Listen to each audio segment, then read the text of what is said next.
Please subscribe the channel and press bell icon for notification. नमस्कार, consumer अड्डा में आपका स्वागत है और आज बात होगी होम लोन की, क्योंकि इससे सस्ता क्या। होम लोन के लिए ब्याज दर अब 7% के नीचे है।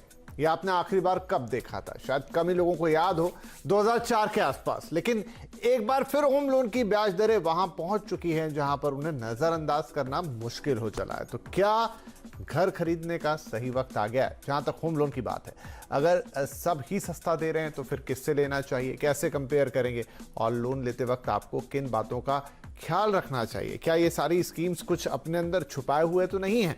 तो ये सारी बातें आज होंगी। होम लोन की गुत्थी तो नहीं कहूंगा, होम लोन का ये जो भी कुछ सस्ता ऑफर है इसे समझेंगे, और इसके लिए हमारे साथ कुछ खास एक्सपर्ट हैं, शामिल हो रहे हैं कार्यक्रम में।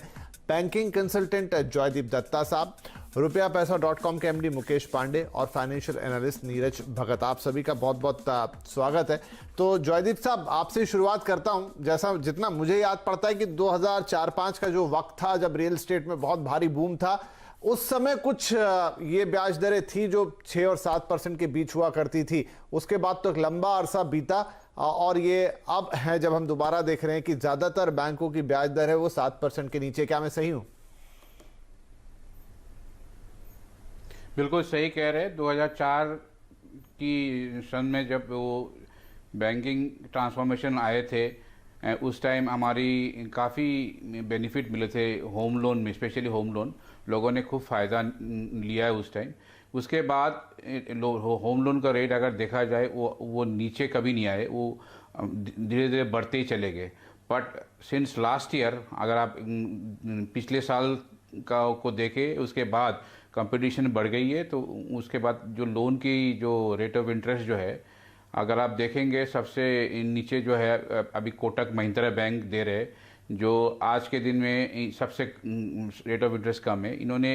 इमीडिएटली इन्होंने डिसीजन लिया जब वो एसबीआई ने कल हमारी अगर आप देखेंगे तो 6.70 तक पहुंच गए थे, तो इन्होंने तुरंत इनकी रेट ऑफ इंटरेस्ट जो है 6.65 करवा दिए। सो मेरे हिसाब से ये जो रेट ऑफ इंटरेस्ट के घटने से फ़ायदा आम आदमी को बहुत ज़्यादा फ़ायदा होगा, और उस फ़ायदे से लोगों को घर लेने की सुविधा मिलेगी। और in real sense affordable housing scheme में जो होम लोन के बेनिफिट सबको अच्छी तरह फ़ायदा मिलेगी। तो मेरे हिसाब से ये जो बेनिफिट हमारी इस फिनेंशियल सिचुएशन में मिल रही है वो सबके लिए फ़ायदा है। इवन जो नीचे अंतर के लोग हैं, उसके हायर इनकम ग्रुप को भी फ़ायदा मिलेगा अपनी लोन इंटरेस्ट रेट को कम करने के लिए, from the initial stage of higher rate of interest to lowering the lower rate of interest. And I think it is the most beneficial factor. ये वक्त है, बढ़िया चीज़ है ग्राहकों के लिए। हम एक वो भी दिखा देते हैं कि किसका कितना ब्याज है। स्क्रीन पर अभी आपके ग्राफिक आएगा जिसमें आपको आइडिया लग जाएगा कि कौन सा बैंक किस दर पे ब्याज दर पे लोन दे रहा है। लेकर आते हैं वो आपके लिए सामने, और 19-20 का ही अंतर है, यानी ज्यादातर जो बैंक है वो 7% के। Please subscribe the channel and press bell icon for notification. नीचे ही हैं। तो देखिए, कोटक महिंद्रा बैंक जैसा जिक्र कर रहे थे, सबसे कम जो उनकी भी कैटेगरी है, लेकिन जो सबसे लोएस्ट है 6.5%। एसबीआई दे रहा है 6.70% पर। इनके यहाँ दो तरह की कैटेगरी है, जहां पर 75 लाख से नीचे का जो लोन है वो 6.70 पर है, और 75 लाख से ऊपर का जो लोन है वो 6.75 पर है।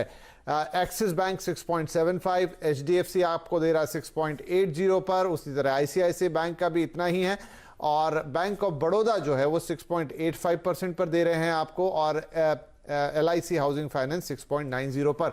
तो आप देख रहे हैं कि ये सारे प्रमुख बैंक्स या हाउसिंग फाइनेंस कंपनियां हैं जो आपको 7 के अंडर सारा होम लोन दे रही है। लेकिन इसमें कुछ कैच है, अब उनकी बात करते हैं। तो मुकेश पांडे साहब, अब मान लीजिए कोटक महिंद्रा बैंक का ही जो ये लोन है 6.65% का, अब ये जो स्कीम है ये सिर्फ 31 मार्च तक के लिए है। तो क्या इसका ये मतलब है कि 31 मार्च के पहले पहले ले लेंगे तो उसके बाद आपको यही रेट ऑफ इंटरेस्ट मिलने वाला है, या फिर कुछ और कैच इसके अंदर है? कैसे समझे इसको कि 31 मार्च की डेडलाइन यहाँ क्या बताती है?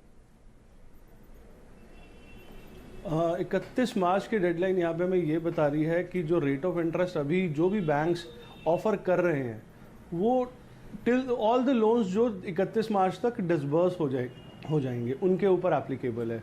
आफ्टर 31 मार्च 1 अप्रैल ऑनवर्ड फिर से बैंक रिव्यू करेगा and rate of interest, because हमेशा से होम लोन का रेट ऑफ इंटरेस्ट या सिक्योर्ड लोन का rate of interest floating rate of interest पे रहा है।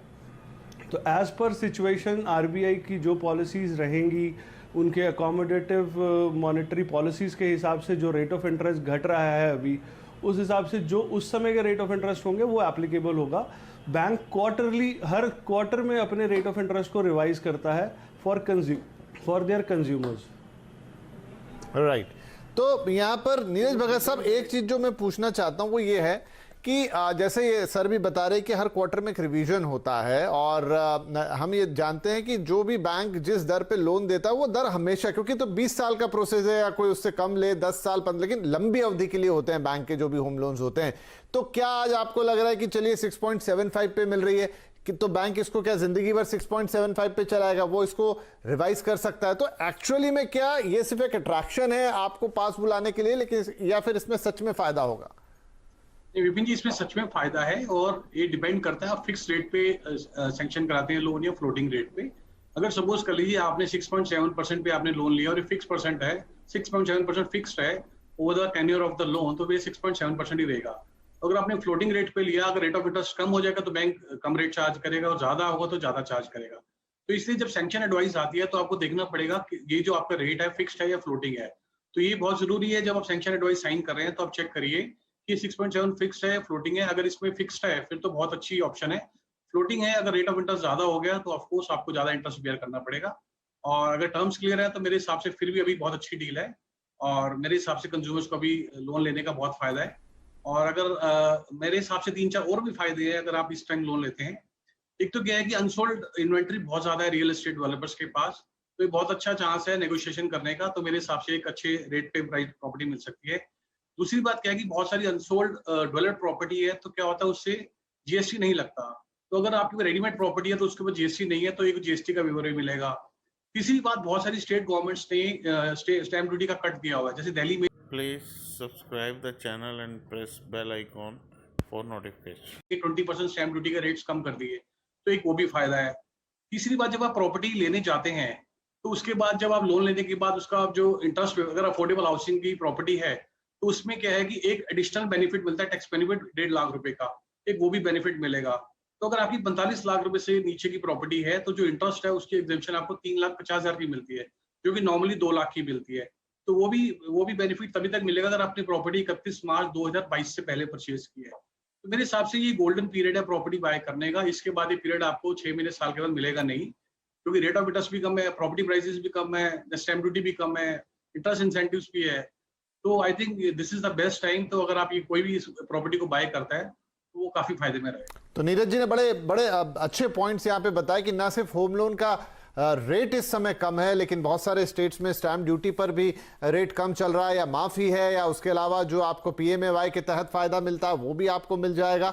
हाँ, जीएसटी अगर आप रेडी इन्वेंट्री मतलब बने बनाए घर को ले रहे हैं तो जीएसटी भी वहां नहीं लगेगा। तो सारा जो कॉम्बो है ये, और फिर अगर आपको अच्छी डील मिल रही है बिल्डर से इस समय, जो कि मिल भी रही है कई जगह पर, तो वो एक बेहतरीन कॉम्बो बनाता है। लेकिन एक जो आपने कहा कि फिक्स वाली बात, वो मैं एक बार जॉयदीप साहब से दोबारा कंफर्म करूंगा कि सर जो फिक्स रेट ऑफ इंटरेस्ट भी होती है वो through out the tenure of 20 years तक फिक्स होती है। जितना मतलब मुझे एक थोड़ा सा अंदाजा है कि वो भी पूरी तरह से फिक्स नहीं होती है, वो भी 1-2 साल के अंदर बैंक उसको ऊपर नीचे कर सकता है। वो थोड़ा अगर आप विस्तार से बताएं। और देखिए, अगर किसी को फिक्स रेट ऑफ इंटरेस्ट मिलती है, वो तो उससे बेनिफिट तो कुछ और हो ही नहीं सकता, क्योंकि fix rate of interest normally क्या होता है, फ्लोटिंग से थोड़ा ज़्यादा होती है। तो इसीलिए अगर फिक्स किया जाता है, आइडली फिक्स जो होता है वो कंज्यूमर के लिए जो रेट ऑफ इंटरेस्ट में फिक्स एंटिटी में बिलीव करते हैं उसके लिए तो फ़ायदा है ही है। But yes, you are right, अगर आरबीआई का कोई पॉलिसी अगर चेंजेस आए, डेफिनेटली उसमें थोड़ा बहुत चेंजेस हो सकते हैं, but not necessarily it has to be change, because it is ideally it's repo linked. So you can really say that yes, fixed rate of interest are beneficial for those who are believing in a fixed options of loan, where they don't want to change their EMI options. Whereas if you have in the floating rate, it definitely gets changed whenever there is a change of RBI ने कोई अगर MCLR rate या repo link में change किया है तो it automatically hits the end user of the loan. So this is why I mean you can take the benefit of the loans. Right तो मुकेश पांडे साहब, अब एक बड़ा सवाल ये आता है कि ज्यादातर बैंक के जो लोन हैं वो सबके सब एक तो 7% के नीचे हैं। बहुत सारे लोन में 5 बेसिस पॉइंट 10 बेसिस पॉइंट इससे ज्यादा अंतर नहीं है। SBI जैसे कह रहा है कि हम तो आपको जो फीस है प्रोसेसिंग वो भी वेवर दे देंगे, लेकिन जब आपको बेस्ट होम लोन चुनना है तो आप कैसे चुनेंगे? क्या कुछ हिडन चीजें रहती हैं जो देखना चाहिए? हर बैंकों की एलिजिबिलिटी क्राइटेरिया अलग है, उनके इनकम को एक्सेस करने का और उनके एलिजिबिलिटी को एक्सेस करने का। कुछ बैंक्स सैलरीड कस्टमर्स को ज़्यादा फोकस करके चल रहे हैं, जैसे SBI की बात करें तो they primarily more focus on salaried customer. और LIC की बात करें या फिर ICICI बैंक की बात करें तो इनके पास कॉम्बो है मिक्स्ड, ये सैलरीड कस्टमर और सेल्फ एम्प्लॉयड कस्टमर्स दोनों को वेटेज देते हुए चलते हैं। तो रेट ऑफ इंटरेस्ट वैरी करता है एज पर कस्टमर्स, जिनके उनके बहुत सारी चीज़ें एलिजिबिलिटी क्राइटेरिया जज करने के लिए, इनकम हो गया, सिबिल स्कोर हो गया। जिस कस्टमर के सिबिल स्कोर बढ़िया हैं उनके रेट ऑफ इंटरेस्ट कम होने के बहुत अच्छे चांसेस हैं।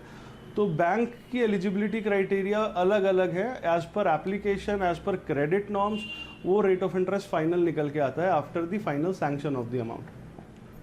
राइट और जैसा आप कह रहे हैं कि एलिजिबिलिटी क्राइटेरिया अलग अलग है, तो SBI ने तो अपनी रिलीज में साफ भी कहा है कि जिन लोगों के सिबिल स्कोर अच्छे हैं उनको ना सिर्फ प्राथमिकता मिलेगी बल्कि शायद वही लोग होंगे जिनको ये कम रेट ऑफ इंटरेस्ट मिलेगा। नीरज जी, क्या मैं सही बता रहा हूं यहां पर? क्योंकि SBI ने साफ कहा है कि ये जो 6.70 का है ये सबके लिए नहीं है, यहां पर उन लोगों के लिए प्रायोरिटी है जिनके सिबिल स्कोर बहुत अच्छे हैं, जिनकी क्रेडिट हिस्ट्री अच्छी है। देखिए, अब अल्टीमेटली बात वही आती है फाइनेंशियल लिटरेसी की। जी भगत साहब। हाँ, तो अगर फाइनेंशियल लिटरेसी की बात आती है, अगर आप फाइनेंशियली लिटरेट हैं और अगर अपनी जो क्रेडिट कार्ड की पेमेंट्स टाइम पे करते हैं या लोन की पेमेंट टाइम पे करते हैं, तो कल को आपको कोई और लोन लेना होता है या कोई और फाइनेंशियल इंस्ट्रूमेंट या कुछ और भी बैंक से कुछ लेना होता है तो उसमें आपको फायदा मिल जाता है क्योंकि आपका सिबिल स्कोर अच्छा होता है। तो अभी देखिए, ये जो बैंक्स कैटेगराइजेशन कर रहे हैं जिसमें रेट ऑफ इंटरेस्ट, जिसका सिबिल स्कोर अच्छा है उसको रेट ऑफ इंटरेस्ट कम दे रहे हैं, तो तभी अगर फाइनेंशियल लिटरेट है और अगर आप पेमेंट्स टाइम पे करते हैं तो मेरे हिसाब से अगर ये आप जो बैंकिंग करते हैं या अपनी चेक बाउंसिंग नहीं होती है या आपकी क्रेडिट कार्ड पेमेंट्स टाइम पे करते हैं, अगर ये सब करते हैं तो उसका आपको फायदा तो होता ही है। और आप ये जो होम लोन्स के रेट ऑफ इंटरेस्ट कैटेगराइजेशन है उसमें आप देख ही रहे हैं। राइट चलिए, तो मोटी मोटी बातें तो यहां पर साफ हो चली कि क्या कुछ इस ऑफर्स में है, किन को प्राथमिकता मिलने वाली है, ऑफर्स कब तक हैं, किस तरह के फायदे आपको मिलेंगे। तो ये एक अच्छा वक्त तो बन पड़ रहा है। एक छोटा सा ब्रेक ले लेते हैं, ब्रेक के बाद कुछ और बारीकियों को जानने की कोशिश करेंगे कि जब आप होम लोन लेने जा ही रहे हैं तो कैसे कैलकुलेशन लगाएंगे कि आपको एक्चुअल पेमेंट टोटल कितनी करनी पड़ेगी, किन बातों का आपको ध्यान रखना है, भविष्य में क्या किसी चीज से कोई प्रॉब्लम हो सकती है। ये छोटी छोटी बातें जो कि इंपॉर्टेंट होती हैं, कंक्लूड करेंगे इस छोटे से ब्रेक के बाद।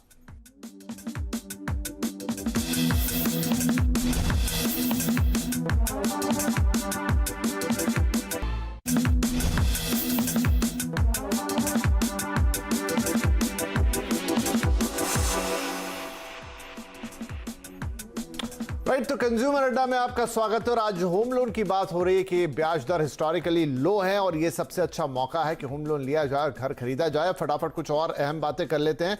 तो जयदीप दत्ता साहब, ये बताइए कि जब आप होम लोन लेने जाते हैं तो डेफिनेटली आपको बहुत सारा पेपर वर्क करना पड़ता है। कोई कुछ ऐसे टिप्स या कुछ ऐसी खास बातें ताकि आपके लोन के रिजेक्ट होने के chances. Please subscribe the channel and press bell icon for notification. बहुत कम हो या आपको कोई प्रॉब्लम ना हो और इजीली गो थ्रू हो जाए, क्या देखते हैं बैंक्स? पहली बात तो अगर हम अपने खुद के नज़रिया से देखेंगे तो हम कौन सी प्रॉपर्टी ले रहे हैं वो फाइनल करना है। वो लोकेशन सही होना चाहिए, property should be approved by most of the banks. And secondly what we should look into it, हमें ये देखना है कि हमारी जो एलिजिबिलिटी क्राइटेरिया को फुलफिल करने के लिए फर्स्ट एंड फॉरमोस्ट हमारी बैंकिंग सही होना चाहिए और हमारी सिविल जो है, एज राइटली इन आवर को panelist had earlier also told कि हमें सिविल स्कोर को अपने सिविल स्कोर को ठीक रखना चाहिए। तो सिविल स्कोर बड़ी इंपॉर्टेंट होती है कि जब हम रेट ऑफ इंटरेस्ट की अगर चेक किया जाए, हमें सबसे सही रेट ऑफ इंटरेस्ट तभी मिल सकती है जब रेट ऑफ इंटरेस्ट मिलने के लिए हमारी सिविल स्कोर बहुत इंपॉर्टेंट होती है। जितने अच्छे सिविल स्कोर है, रेट ऑफ इंटरेस्ट उसमें कम होती है। तो मेरे हिसाब से हमें ये दो चीज़ें अगर हम ठीक से रख लेंगे along with the proper banking, तो हमारी ऑटोमेटिकली लोन सैंक्शन होने का चांसेस अच्छी हो जाती है। राइट मुकेश जी, क्या पुराने जो ग्राहक हैं जिनके ऑलरेडी लोन चल रहे हैं या 2-3 साल पुराने ही लोन हैं, जैसे कोटक महिंद्रा बैंक अगर ये कहता है कि ये स्कीम हर तरह के ग्राहक के लिए या लोन अकाउंट के लिए, तो क्या इसका मतलब ये समझें कि वो लोग भी इस पे शिफ्ट कर सकते हैं? फिर से रिपीट करेंगे लास्ट में। जी, मैं ये कह रहा था कि क्या पुराने लोग भी इसका, महिंद्रा बैंक जी जहां तक मैंने उनका स्टेटमेंट पढ़ा है उसमें ये कि this is for all kind of accounts.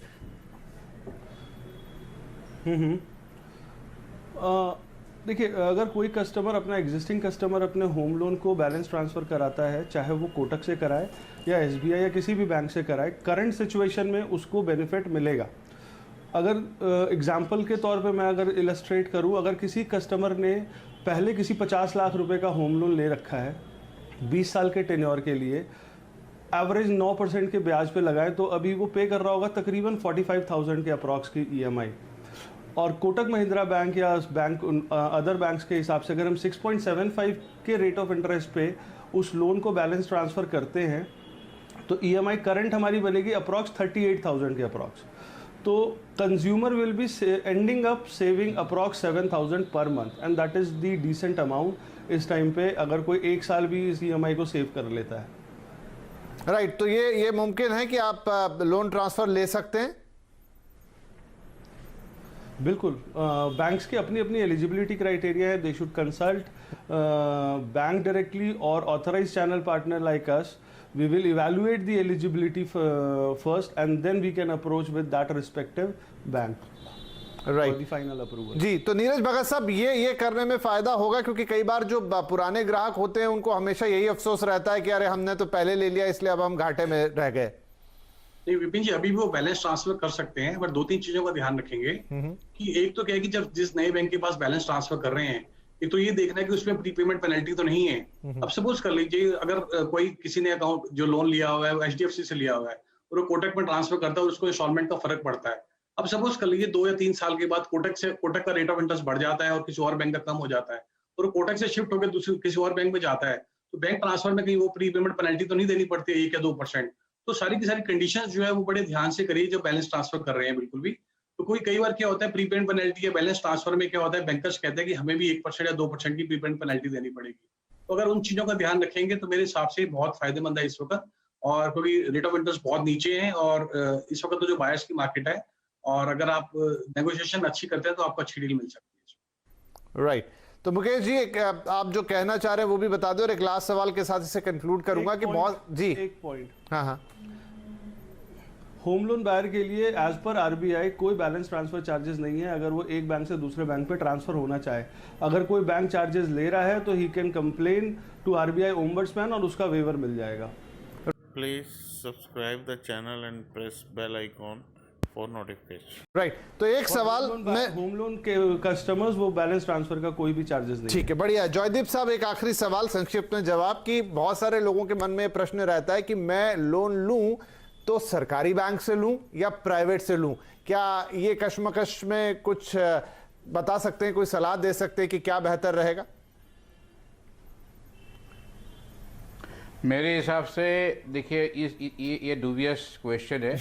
देखिए हर ग्राहक के अलग अलग चॉइस होती है। कोई ग्राहक जो है वो सरकारी में ही प्रेफर करते हैं, पर मेरे हिसाब से दोनों ही ठीक है। बट यस, एडवांटेज ये है कि जो प्राइवेट बैंक्स में फ्लेक्सिबिलिटी बहुत है और ऑप्शंस अच्छी अवेलेबिलिटी होती है। तो मेरे हिसाब से जो ग्राहक प्राइवेट बैंक में कंफर्टेबल है दे शुड, ठीक है, अपने हिसाब से तय कर सकते हैं। लेकिन कुल मिला के चर्चा का सार ये निकाल सकते हैं कि इस वक्त एक ऐसा कॉम्बो बन रहा है, जैसे ग्रह नक्षत्रों की जो दशा बनती है ना कि ये सबसे बढ़िया मुहूर्त आ रहा है, वैसे ही कुछ बन रहा है होम लोन और रियल एस्टेट के अंदर कि आपको सस्ता होम लोन मिल रहा है, आपको ठीक ठाक रेट्स मिल रहे हैं बाजार में, बिल्डर्स डील करने के लिए तैयार हैं, आपको PMAY जैसी योजनाओं का फायदा मिल रहा है, बना बनाया घर इन्वेंट्री से मिल रहा है तो उसमें GST नहीं कटेगा, और कुछ स्टेट्स में जहां पर वेवर दे रखे हैं राज्य सरकारों ने, चाहे स्टैंप ड्यूटी और रजिस्ट्रेशन हो, तो वो सब मिलाकर आपके लिए एक माकूल वक्त है कि आप अपने सपने का घर खरीद सकते हैं। डिसीजन फाइनल आप आखिरी लेंगे, लेकिन हमने आपकी सहूलियत की बातें रखी। आप सभी का इस कार्यक्रम में शामिल होने के लिए शुक्रिया। नमस्कार। Please subscribe the channel and press bell icon for notification.